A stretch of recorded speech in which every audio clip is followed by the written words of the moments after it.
महाराष्ट्रातील श्रीमंत जिल्हे. नंबर 1 मुंबई. तर मुंबई का श्रीमंत आहे?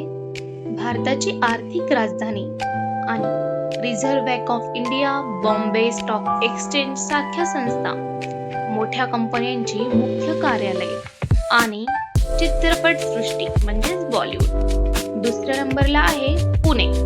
तर पुणे का श्रीमंत आहे?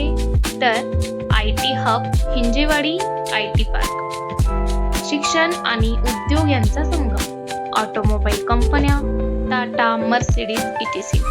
तिसऱ्या नंबरवरती आहे ठाणे. तर ठाणे का श्रीमंत आहे? मुंबई जवळ असल्यामुळे मोठा विकास, रिअल इस्टेट आणि उद्योग, मोठे रहिवासी आणि कमर्शियल प्रोजेक्ट. चौथ्या नंबरला येतो रायगड. रायगड का श्रीमंत? JNPT म्हणजे जवाहरलाल नेहरू पोर्ट, मोठे औद्योगिक प्रकल्प, समुद्रकिनारी व्यापार आणि लॉजिस्टिक. 5 नंबरला येते नाशिक. नाशिक का श्रीमंत आहे? तर wine industry, wine capital of India, शेती आणि उद्योग यांचा उत्तम समतोल, MIDC चा औद्योगिक क्षेत्र. 6व्या नंबरवरती येते नागपूर. नागपूर का श्रीमंत आहे? राज्याची उपराजधानी, लॉजिस्टिक हब,